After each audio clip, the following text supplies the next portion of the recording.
You could pay almost £25,000 for a new Honda Civic, but the Honda Civic Hybrid offers more horsepower than the Toyota Corolla, and the price difference is around £4,000 in 2026. We're stacking base price tags and engine horsepower to reveal which sedan actually deserves your hard-earned paycheck.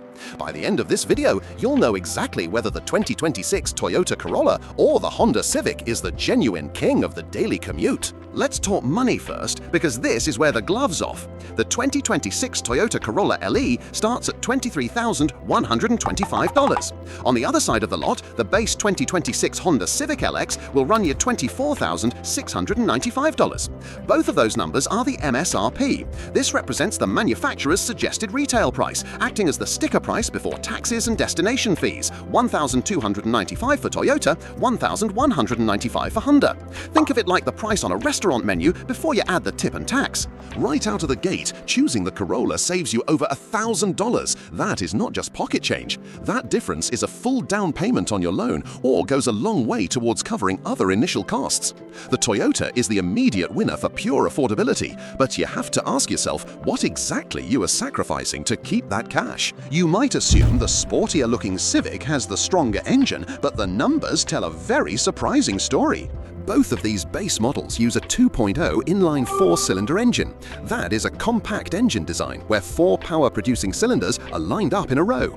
Picture four pistons pumping up and down in a straight line, exactly like four cyclists pedaling together. But Toyota flips the script on the entry-level models. The base Corolla LE produces 169 horsepower, surpassing the Civic LX's 150 horsepower output. That horsepower gap matters. Horsepower is a standard measure of the engine's peak power. It dictates how fast the car can hit top speed on a highway on-ramp. When you merge into heavy traffic, the cheaper Corolla actually gives you more standard pushing power than the pricier Civic. This is where the Honda Civic earns its premium price tag. Pop the trunk on the Civic and you get nearly 15 cubic feet of cargo space, 14.8 cubic feet to be exact. Cubic feet is simply a standard measurement of total three-dimensional volume. Picture filling the trunk with standard basketballs to see how many fit. The Civic's trunk is noticeably larger than the Corolla LE's 13.1 cubic feet, giving you enough extra space to comfortably slide in another heavy suitcase. The Civic also places its front and back wheels slightly further apart. It has a wheelbase of almost 108 inches, specifically 107.7 inches versus the Corolla's 106.3 inches. The wheelbase is the distance between the center of the front wheels and the center of the rear wheels. It serves as the footprint of the car. A longer footprint smooths out highway bumps, giving the Civic a slightly more premium, stable ride quality. Honda deliberately dials in the Civic's driver-focused suspension tuning to feel sharper and more athletic through corners. Suspension tuning means adjusting the springs and shock absorbers to change how the car rides and turns. It is like tightening the laces on your running shoes for a sprint instead of leaving them loose for a casual walk. If you genuinely enjoy the act of driving on a winding road, the Civic provides an entertainment factor the Corolla ignores, maintaining performance credibility through enthusiast trims like the Psi and Type R. But Toyota is not sitting still. For its 12th generation, they redesigned the Corolla using something called the TNGA platform. That is the Toyota New Global Architecture, a modern standardized vehicle chassis skeleton, the steel backbone that holds the entire car together. This new frame has massive torsional rigidity. Torsional rigidity measures how much the car's frame resists twisting forces over potholes. It is the exact difference between pushing on a flimsy cardboard box versus one tightly wrapped in heavy tape. The Corolla also has a lower center of gravity, which is the average location of the car's weight. Dropping it lower is like squatting down to keep your balance instead of standing on your tiptoes.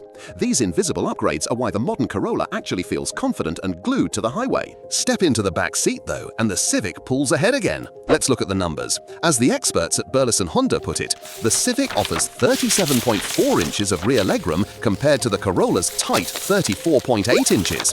Your backseat passengers will be significantly happier in the Honda, which offers nearly 3 extra inches of space to stretch out without cramping their knees against the front seat. The entire cabin of the Honda feels a class above. One Reddit user summed it up perfectly. Honestly, the interiors of the Civic clears the Corolla by a mile. That alone was a seller for me. It's a major step up from the previous gen. Let's look at the fuel pump. The Civic LX holds a slight fuel economy advantage with an EPA estimated 36 mpg combined compared to the Corolla LE's 35 mpg. We are talking about MPG combined, which is an average fuel economy rating blending city and highway driving. It tells you what you can expect to get during a normal week of mixed commuting. The Civic is technically cheaper at the pump, but with only a slight advantage, it would take years to make up the initial price gap. Subscribe, please. Subscribe, please. That's a great way to stay on top of your fix. Subscribe, please. Now, if you want massive fuel savings, you look at the hybrid versions. Honda and Toyota both sell hybrids, but under the hood, they're playing two completely different games. Toyota relies on Atkinson cycle engines. This is a specific engine timing design focused purely on fuel efficiency rather than raw power. The engine leaves its intake valve, the mechanical door that lets air and fuel into the engine cylinders, functioning as the nostrils of the engine, open a split second longer. Think of it like breathing out just a little bit of air before you dive underwater. It is highly efficient, but you lose a tiny bit of initial strength. This trick maximizes thermal efficiency, which is how well an engine turns burning gas into forward motion without wasting heat. It is like getting every last drop of water out of a squeezed sponge. The trade-off is that you lose some low-end torque. That is the instant pushing power you feel right when you step on the gas from a dead stop, like the initial muscle needed to push a heavy shopping cart from a standstill. Toyota's hybrid Synergy drive uses a power split device, a planetary gear set, to continuously blend gas and electric power without a traditional transmission, but it will not win any drag races. Honda takes a totally different route. They use a two-motor hybrid system. This is a setup using the electric motor to drive the wheels directly most of the time, while the gas engine primarily acts as a generator. It works exactly like a modern diesel locomotive, where the gas engine spins a generator to power the electric wheels. If you want the incredibly smooth, instant zip of an EV without ever having to plug into a wall, the Civic setup delivers exactly that. When you zoom out, both of these cars are absolute legends for their depreciation curves. That is the rate at which a car loses its monetary value over time. Think of it like an ice cube melting. The Civic and Corolla melt incredibly slowly compared to luxury cars. Driven by exceptionally slow depreciation curves and low maintenance costs, industry analysts cite both the Civic and Corolla as benchmarks for low total cost of ownership over a decade. They completely minimize your total cost of ownership, the true financial cost of a car, including daily running costs and lost value over time. It is the hidden price tag that keeps charging you for years after you leave the dealership. Whichever one you choose, you are buying a financial shield that protects your wallet. So, which is the smarter buy? If you routinely carry tall passengers or just genuinely love a sharp, driver-focused ride, the Honda Civic is worth the extra money. It charges you a premium, but it pays you back with athletic handling and a beautiful premium interior. But if you view a car as a tool to conquer the daily grind, the Toyota Corolla is the definitive winner. It delivers extra standard horsepower and saves you serious money right on the showroom floor for doing the exact same commute.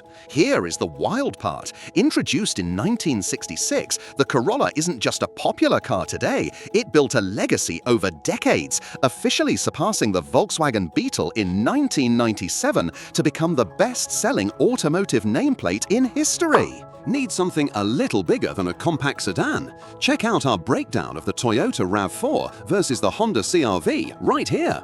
The Civic feels a class above, but the Corolla's legendary value is impossible to beat for the daily grind. Welcome to Gear and Grip, and we'll see you on the next ride.